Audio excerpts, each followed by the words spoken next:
And I think we are good. We are live. So, hello everybody. It's nice to see you. Sorry we didn't have class last Tuesday. I was on vacation, taking some time to be with family.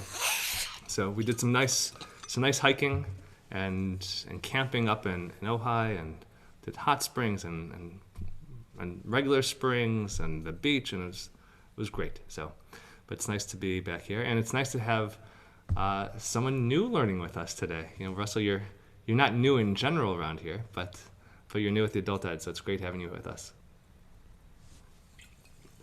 So, I said instead of looking at this week's Torah portion, which is Va'et Hanan, we look at some Talmud that is related to the holiday, which begins tomorrow evening, which is Tisha B'Av.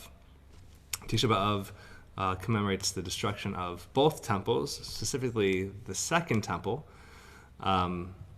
which the Romans breached the city walls on 17th of Tammuz, which was 3 weeks ago, and they finally get to the Temple Mount and desecrate the altar on Tisha B'Av. So that is tomorrow evening.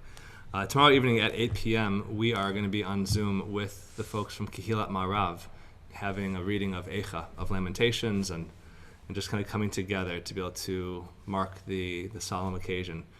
And then Thursday is a fast day. It's a major fast. It starts Wednesday night, goes till Thursday evening. Tisha B'Av and Yom Kippur are the two major fasts that we have throughout the year. I definitely observe Tisha B'Av's fast. I may not necessarily observe some of the more minor fasts throughout the year. That being said, a lot of people are raising questions like, what does Tisha B'Av mean in this time? It's a very strange time because we're looking at, we're all kind of in our own personal diasporas right now, which is really what Tisha B'Av marks, is the beginning of diaspora for us. So I really want us to take a look at the story behind, well, at least the rabbi's story behind why the temple was even destroyed in the first place. So we're going to read the story about Kamsa and Bar Kamsa. Just a show of hands, any of you ever studied this text before? Yeah, great. So we're going to take a closer look at it. I'm just going to jump in with some conversation. And maybe we'll see something new that if you looked at the text before, maybe something will catch your eye that you hadn't noticed before. So either way, we are looking at, this is from the Babylonian Talmud. This is from Tractate Gittin, and we're looking at the story of Kamsa and Bar Kamsa. So it all began long time ago. It says, the rabbi said, Jerusalem was destroyed on account of Kamsa and Bar Kamsa. So how so? A certain man had a friend named Kamsa and an enemy named Bar Kamsa. This man hosted a party and told his servant to go and bring his friend Kamsa. But the servant went and brought him Bar Kamsa.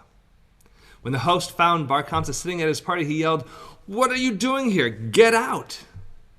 And Bar Kamsa replied, "Since I'm here, let me stay, and I'll pay you for whatever I eat and drink." But the host said, "No." "Well, then I'll pay you for half of your party." But the host insisted, "No." "Well, where are we? Then I'll pay for the entire party." And the host rejected this final offer. He then took Bar Kamsa by the arm, pulled him out of his seat, and kicked him out. And Bar Kamsa said to himself, since the rabbis were sitting there and didn't stop him, they must have been okay with this. I will go and inform the king, Caesar, against them. Okay. So that's the end of Act 1. Get to Act 2. Oh, here we go. Okay. So he went and told Caesar, the Jews are rebelling against you. Not necessarily so, but we'll see. So when Caesar asked how to be sure, Bar Kamsa advised him to send a sacrifice to the rabbis and to see whether or not they offer it on the altar. Caesar sent him back to Jerusalem with a perfect calf. But on the way back, Bar Kamsa made a blemish on the calf's lip. Some say it was on its eye.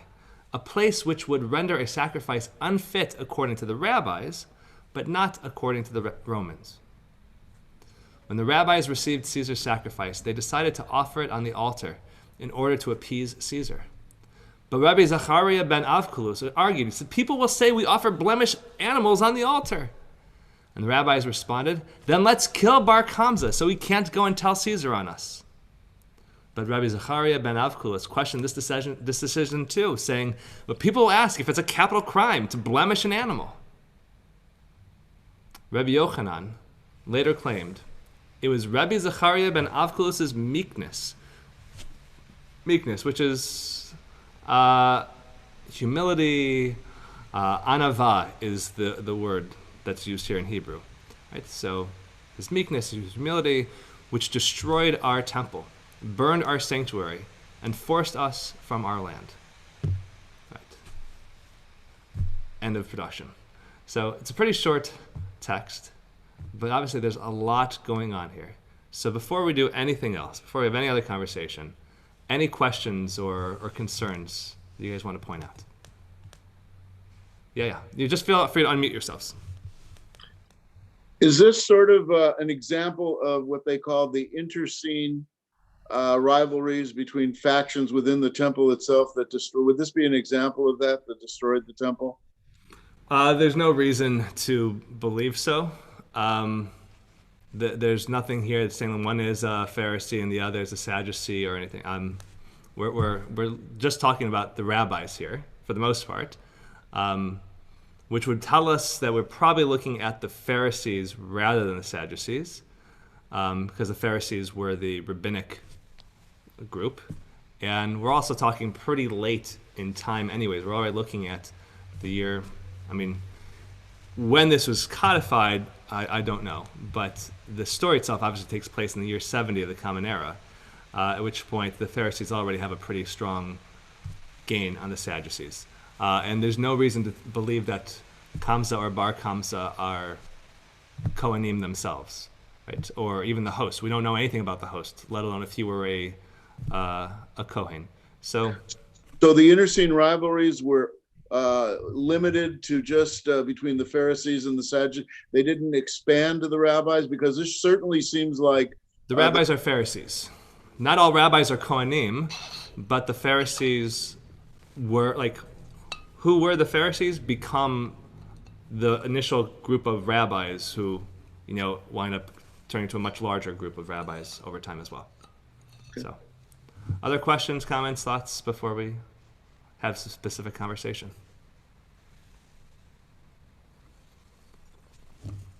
Nobody? All right. So, Raz, you trying to unmute yourself? No. All right, so I want us to take a look at it. We're going to kind of look at the text again as we have a bunch of conversation here. But the first question I want to ask is, who do you believe is actually responsible for the destruction of Jerusalem? Right? Here the rabbis tell us it was Rabbi Zachariah ben Avkulus who is responsible for it. Question is, do you think that he actually was responsible, or do you think somebody else is responsible? And not just who, but why? Raz, you wanted to say something, so you unmuted yourself, so why don't you go first? It just seems like, even though they didn't do it, that there was objections. Killing Bar Kamsa seems like a very extreme way of dealing with the situation. A little shocking that that's what the rabbis want to do. Right, and that's what Rabbi Zachariah's response was. It's like, yeah, Bar Kamsa did nothing other than blemish this animal. So are we going to say that that is a capital, that's a capital crime? Like blemishing an animal? Now, one could say maybe blemishing a gift from the Caesar, maybe that could be, but even that is, right? Could you say it's treason? That he's he's turning on the Jews in favor of, treason is pretty generally considered a capital crime. So, maybe the rabbis could find a way to say that what he did was punishable by death. And maybe that's the direction they're going, but Rabbi Zachariah doesn't want to understand it that way. He wants to understand it. All he did was blemish an animal. He didn't do anything else. So, Rabbi, that would be very courageous. It seems like Rabbi Zechariah is standing up for Bar Kamsa. He's questioning this whole idea. So, blaming him for the destruction, I think, is misplaced. It's not meek. He's the one that has showing courage. How is that meek? All right. So the word anava can be meek. It can be humility. It comes from the word inui, affliction. It can often be associated with somebody who's just kind of low. So maybe he sees himself as less than the Romans, and therefore, like it's because of his not so much humility as a positive thing, but him being meek and seeing himself as who are we to stand up to the Romans, right? But if you say that what he is doing is in fact brave, because what he's doing is he's standing up to the rabbis, except on the other hand, what he's doing is also really stupid, because if he is really the one who's responsible, then like a huge percentage of the Jewish population is going to be killed on account of his decision, right? I mean, in Judaism, like, yes, you're not supposed to have yourself be killed to be able to save another person, but if we're looking at, Bar Kamsa versus 80% of the world's Jewish population, then, here's a guy who did something like, if they really wanted to, they could probably figure out a reason to say what he did was punishable by death and save all these lives. But by the way, what we're doing, we're getting bogged down now in saying that it seems like we're buying into this narrative that it's either Rabbi Zechariah or Bar Kamsa who are probably the two people who are responsible for everything here. Anybody feel that somebody else might be responsible? Yeah, Joel. I believe I heard that both Bar Kamsa and Kamsa were both at fault. And why would that be? Because it's father and son, and why wasn't Kamsa at that party? That's his good friend. If he had gone to the party, he could tell his son, look, let's do this, let's do that. He wasn't there for some reason. There are a couple of things there. One, it is possible that Bar Kamsa is Kamsa's son, right? Obviously, their names are similar, but it doesn't necessarily have to be father and son, right? It could just be that there are multiple people named Kamsa and somebody is named Bar Kamsa.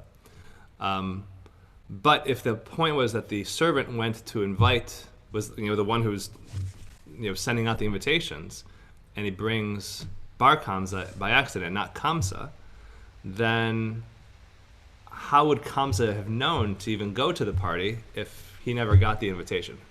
So we can't necessarily say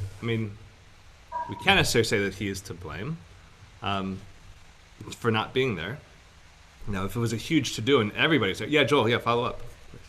Yeah, can you just fill us in a little bit? You mentioned that the Purushim, the Pharisees, had some sway during that period.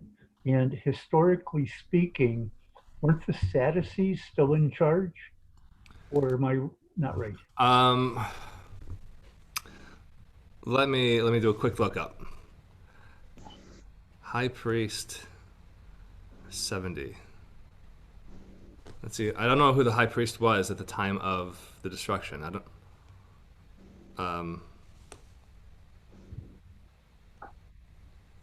Let's go to the very end here. Let me tape it. It was Phaneas ben Samuel ben Shmuel. I don't know if that's actually Pinchas. Pinchas ben Shmuel was and he was the leader of the revolutionary forces. He was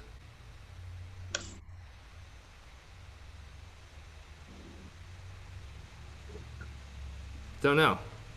It's actually an interesting question. I actually don't know all that much about him, and it looks like he is not.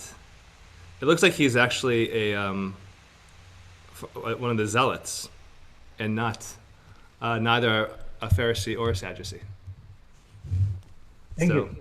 But it's interesting. It's funny. I mean, we talk about we talk about the destruction in 70 all the time, but nobody ever really talks about the Kohen Gadol at the time of the destruction. So it's Pinchas ben Shmuel. Yeah, Phil. It seems like such a far-fetched story. I mean, basically, this guy is angry that none of the other rabbis stood up for him when his host kicked him out because he was invited under a mistake. It was a mistake by his messenger when he invited him, but to destroy a whole people based upon the fact that the rabbis didn't respond. What are we talking about? Or is there something that I'm missing? I mean, I can't even imagine why you would want to destroy half the people and the temple based upon anything to do with this story. Anything. Okay, so hold on to that question. And just got a text from another participant who's joining us on Facebook saying that maybe it was the host who's responsible for being so strident. Had they not been so strident, then nothing else would have occurred. And I'm sorry, Russell, you want to say something as well there? I have a somewhat different view. The Romans were responsible for the destruction of Jerusalem. Right. And one could argue that the focus of this story is you have two ways of looking at it in the biblical context. Either the Romans did it and God let them do it, or the Romans did it because the Jews did something and therefore it's not really God's fault. And I would look at this story and say this is sort of fishing around for number two, that we don't want people to think that God just allowed the destruction of the temple while he was out having a cigarette. So why would he have done it? Well, let's look back and, God had the flood because of the behavior of humans. Sort of God has acted against humans in theory because of our own behavior. So now we need to find a reason that it was our fault. And although Phil is obviously right that this specific story is clearly sort of far-fetched, that's why the Romans were allowed to destroy the temple, the real message is when you guys don't behave properly, bad things are going to happen. Right.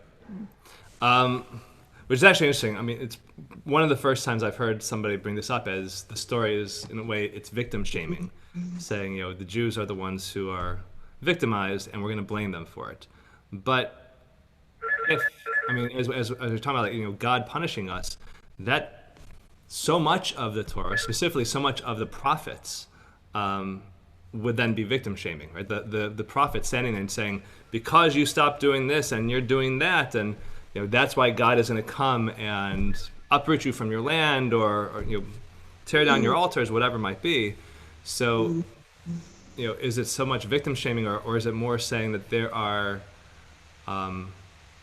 repercussions for one's poor choices, right? Victim shaming, I think, would normally just be, well, you're a Jew, so just being present, being a Jew, that's your fault. You shouldn't have gone to that neighborhood, and now you're going to get beat up.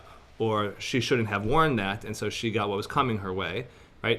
She didn't do anything wrong in that case, right? But if you were talking about people who are actually behaving poorly, then it's not so much victim shaming as much as like there are repercussions. So, and talking about this idea of being very far-fetched, I'm not sure if this is actually that far-fetched of a story.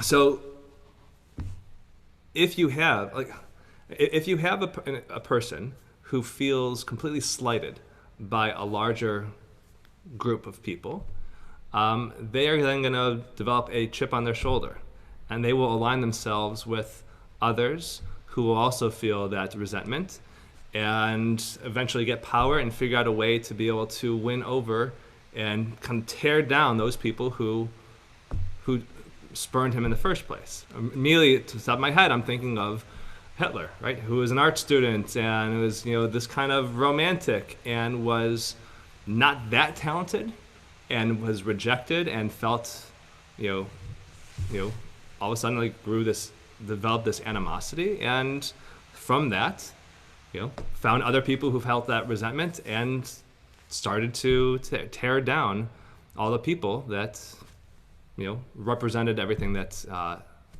represented the pain that he experienced. So it's not so far-fetched. And the idea of having a group of people together all witnessing something that is truly horrendous and not speaking up because they're afraid of being called out and losing their status or whatever it might be, because maybe the couple people who wield the most power would not be cool with them speaking up. Well, we're living through that right now, right? You just have to look at the Republican Party and the number of people who are afraid to speak up against really horrible things that they're witnessing because somebody's not going to like it, and they're going to be primaried, and they're going to have their funding cut, and they're going to lose their place of power. Right? It is a very relatable story. So as we might look and think it's so outrageous, maybe by having all based around one little party might seem outrageous, but if you're looking at this as a parable or as a microcosm of something larger going on, I actually don't think it is really all that outrageous. I think we can all very much relate to various aspects of this.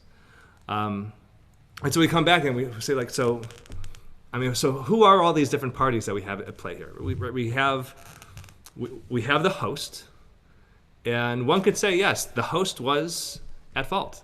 Right? Had the host just, been cool and said, you know what? There are 200 other people here. I don't care if you're here. Just don't let me see you. And don't talk to other people. Just stay out of my way. All right? Things could have been fine. Had the host said, you know what? I appreciate you offering to pay for your meal. Great. I appreciate you offering to pay for half the meal for everybody, or paying for the entire party. Or right, that's also maybe offensive. Maybe for Bar Kokhba to say, I'll just pay for everything.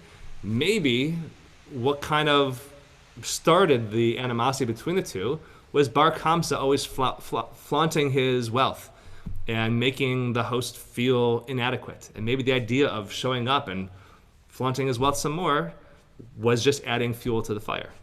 Possibly. We don't know. And we have the rabbis. The rabbis all standing around not saying anything. Right? Pretty problematic. How can they just stand there and let a person be shamed in public? We teach throughout our rabbinic text, al talbim pnei chavercha v'rabim. Don't whiten the face of your fellow in public, or really don't shame somebody in public. And the idea there of whitening your face is that when you are shamed, right, your face, all the blood kind of drains from your face and you get pale. And also when you die, literally when you say you were mortified when you're so embarrassed, and when you die, right, your face goes pale from the blood draining away. And so this idea of being mortified in public is a truly horrible act. And here the rabbi stood by and essentially allowed character assassination to occur before them. And rabbis not speaking out against that. How can you call yourselves these men of religion if you don't speak up when you see an injustice taking place? Which is pretty much the story of Isaiah, which is, we just read this past Shabbat and Shabbat Chazon. Isaiah beginning one of many rebukes against the leaders for offering these empty sacrifices to God. God doesn't want your sacrifices. God wants you to do justice. And so the rabbis are at fault. Right? Then Bar Kokhba, he did not have to go and try to speak to Caesar and lie to Caesar and then blemish the animal. Right? He's again at fault here. And the rabbis could have just said, you know what? Let's just we'll just offer the damn sacrifice. Right? Who cares? And maybe we even just burn it on a separate altar somewhere, and we'll just tell Bar Kokhba that Bar Kokhba is not actually a Kohen, possibly, so he's not going to be here with us when we sacrifice it, so how is he even going to know? And, we'll just say everything was cool. All these different people are playing different roles. And yes, the Romans, just because the Jews didn't, offer a sacrifice that Caesar sent, doesn't necessarily mean the Romans have to go and kill the Jews. That being said, the Romans also could have done their due diligence and found out, are the Jews actually rebelling against me, or why is it that they didn't offer the sacrifice that I sent to them, and not just jump to conclusion and say they must be rebelling against me. Right? So every single party here seems to have done something problematic, and they could have done just one little thing differently, and maybe all the other dominoes would have remained standing up and not fallen down. Yeah, Phil, you wanted to say something here. Yes. Don Lemon has a new, I believe it's a blog, in addition to his newscast, called Silence is Not an Option. And then we read that story on Yom Kippur about am I correct? This about so-and-so was silent when they did, or maybe it's just a poem when they arrested when they didn't allow the Jews to have, and I was silent. And then and then when they came for me, you Right. know that poem, right, Rabbi? Martin Niemöller. Martin Niemöller, yeah. So I'm wondering what the source of that is in Judaism. This idea that remaining silent in the face of horrible acts is really one of the great transgressions. I know there's a source for it, but I don't know where it comes. It says right in Vayikra, Lo tamod al dam reyecha, don't stand idly by the blood of your fellow. You don't even have to go to the rabbis for a teaching, not to shame somebody, but right, don't stand idly by the blood. But it also says, right, don't go up and down spreading lies and gossip, which is what Bar Kamsa did. Right, he went and he lied not just to some random person, but he lied about the Jewish people to Caesar, which pretty problematic what he did too. I mean, there's a lot of flawed behavior here. So let's go back through. I mean, and look at. Don't forget the servant. Yeah, what? Tell me about. Say more about this. Could have told the two of them apart. This wouldn't have happened. It was probably the first recorded instance of a bad lineup. And do you think the servant knew what he was doing? Right? You imagine if you're the servant that your boss trusts you to go and invite somebody, then it should be pretty well assumed that you know who's who. And you probably should know that your boss has a huge beef with a specific person, and that's the person that you go to. That seems like a strange thing. Maybe the servant was working for the Romans secretly, trying to provoke something to give them a reason to come in and sack Jerusalem. Possibly. Maybe the servant knew that Bar Kamsa was an enemy of his boss, and he thought, oh, it's kind of nice, they've buried the hatchet, so yeah, I'll go and I'll invite him. And it's possible, but if that's the case, he could have just said, Sir, Bar Kamsa, that's who I'm, right? Like to allow himself to be so meek and to not ask a question to make sure that he's doing things properly. Like if you just, how often are we given instructions and something's not clear to us and we just proceed because we don't want to look the fool, but what we actually wind up doing may actually cause more damage than good. And so we have to be willing to speak up and ask questions, not to challenge, but just to clarify sometimes. Yeah, Phil. Well, it almost seems the opposite of that famous teaching about how the smallest of kindnesses can make a huge difference in the way things turn out. And I'm thinking of when Joseph asked directions as to which way his brother went, and the guy could have given him the wrong direction, but he gave him the right direction, and thus the history of the Jewish people proceeded from there. Well, the opposite is true too. A small mistake. I mean, be careful of your small mistakes because you never know what those mistakes might lead to. So really try your best to be honorable and not make those mistakes. Yeah, like a teacher, Phil. We have to always be aware of this. On Shabbat mornings when we're davening Shachri together, I talk about Baruch She'amar. Blessed is the one who spoke and the world came into being, and how powerful words are, and also how powerful our lack of words can be as well. Right? If you see something truly horrendous happening and you don't speak up, that not speaking can also create a whole world and also destroy a world. And I think the rabbis not speaking is truly horrible. So how would any of you have acted differently? Like if any of the different characters, what else would you have done differently to try to right these wrongs?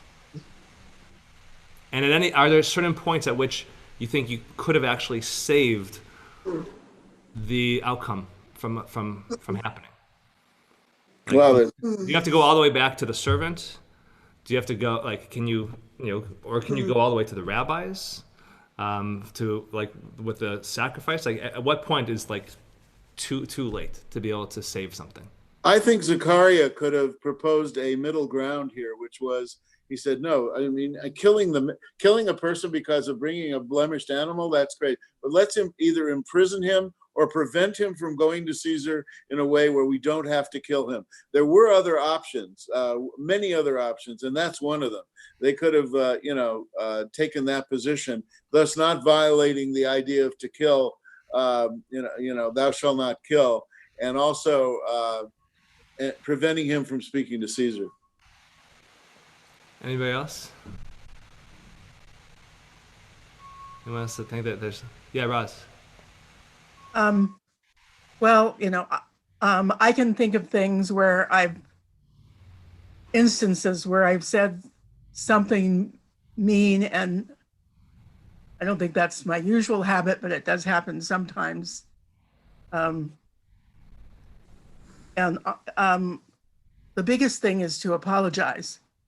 But this whole instance, that's not exactly the same thing as the sacrifice and not killing the guy but your story about humiliating people reminded me of a Steve Lopez column from sometime in the last few weeks. It was in an old paper, an old LA Times, that I read before I recycled the paper this week. He talked about being reminded of, apparently he grew up in a mixed neighborhood where, whenever he grew up 30 years ago, ethnic slurs were not uncommon. And there was a Black member of their group, and somebody said something apparently really nasty, he didn't quote it, in front of this guy. And he kind of apologized later, but he's been off and on for decades. And he found out recently that the guy is living in Florida, and he communicated with him either by computer, and felt like finally he'd gotten the thing settled. So it was kind of a lifetime Yom Kippur moment for him. It's nice. LA Times columnist. Which I think tells it, right? It never is too late to be able to say I'm sorry, to be able to apologize in general, right? But I think really while at various points in the story somebody could have acted differently to stop the outcome, I don't really think you have to go all the way back to the beginning, right? But you could go all the way to the very end. The only difference is the longer you go, the more and more difficult it becomes to rectify a bad situation. Right? The more difficult it is, the more effort one has to exert. Right? So, had it just been the servant just asking a quick question, Bar Kamsa or Kamsa? Right? That's all he had to say. Pretty simple, and all this could have been avoided. Right? The host could have just said, "Fine, just stay out of my way." Right? Relatively easy, and all this could have been avoided. The rabbis at that party just needed to speak up and say, well, "Why don't you come over here?" Right? Just grab the host by the shoulder and say, "Hey, come, let's have a l'chaim," and kind of divert his attention, and everything could have been, kind of calmed down in that moment. Right? Relatively easy, maybe not a little bit more difficult, but right. By the time you get to the very end, how much effort do they have to go to be able to convince, Caesar why they're not actually rebelling against Caesar, and what the problem is with the blemished animal they have, and there are these certain rules that they have, and it's a lot more difficult to be able to do, And they also have to explain, well, the only reason that this guy probably blemished the animal is because we weren't that really good to him. And yes, that is our bad. We should have spoken up and whatnot. There's a lot more work that one has to do to be able to repair that snowball effect of all the different wrongs. But it really never is too late until it actually is too late, right? Until something happens. The problem is we never really know when that moment is going to happen. So we always want to, right, take action to rectify situations as quickly as possible. And so, I just think we're living in this world now where there's just so much going on. And, what would it look like if more people actually just stood up and said, no, this isn't right. Like, we need some strong leadership on healthcare and disease prevention, and they should take a stance. Or the idea of cutting unemployment into by 2/3 is not right. We have people who need to live, and the economy is going to be destroyed if all these people are just out in the streets. Like, somebody needs to speak up, and who knows what will happen if we keep waiting and waiting and waiting and waiting. At some point, it'll become too late, right? And we're starting to see it's more about the companies, oddly enough, are the ones who are doing the right thing by divesting from fossil fuels and whatever else to try to set the planet on the right path. But wouldn't it be nice if more of our leaders could speak up and have some strength and say, you know what, I was wrong. Like, I was wrong, and also, and on both sides of the aisle, saying I was wrong, and I realize if this is what you need from me to be able to advance this agenda, then I would be willing to do this for you. And I feel bad that I also wasn't a team player in this effort. Yeah, Phil. But it seems to me the overriding aspect when we talk about and relate this story to Tisha B'Av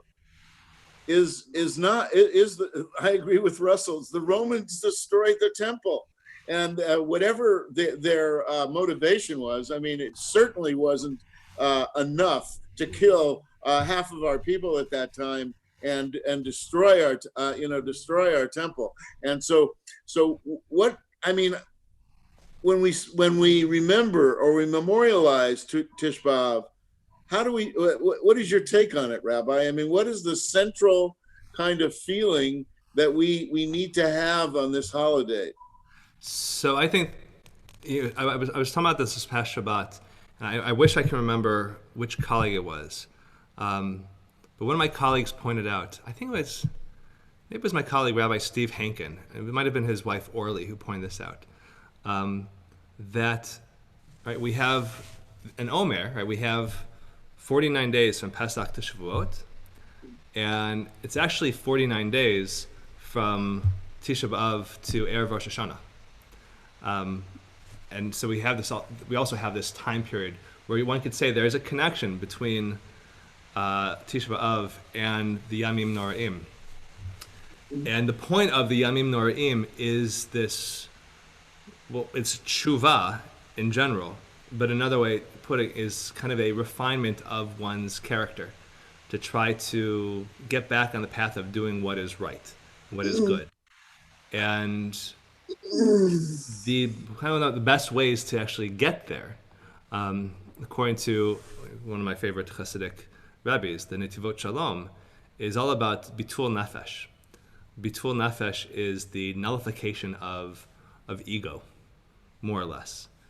So the idea is that so many of our problems that we encounter throughout within our lives can be traced back to the ego.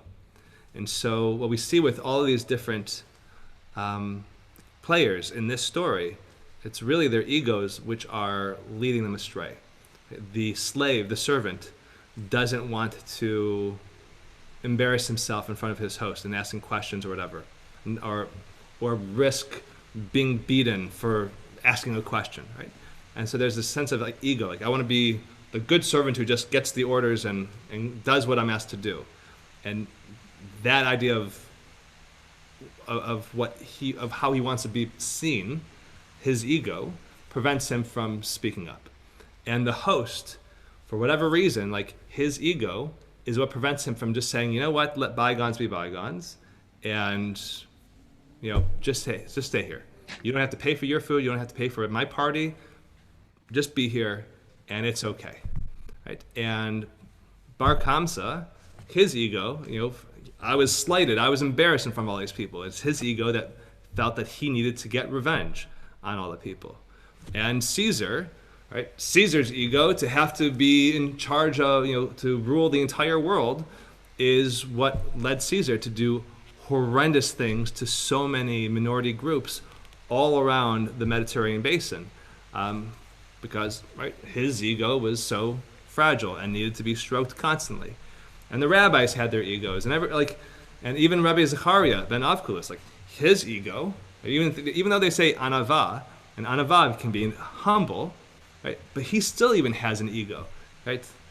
To be, I'm the only one here who's willing to speak up against all this. Well, maybe you're posturing about something else, but this guy actually is doing some real harm.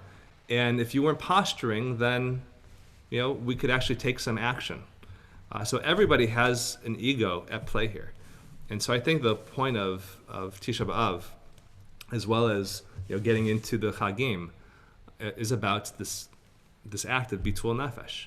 What can we do to start saying, it's okay if it's not all about me? Right? Which is why we wake up and the very first thing we say in the morning is Modeh Ani. Not Ani Modeh, but Modeh Ani. The first word off our lips should not be me, I. It should be grateful. Am I? Right?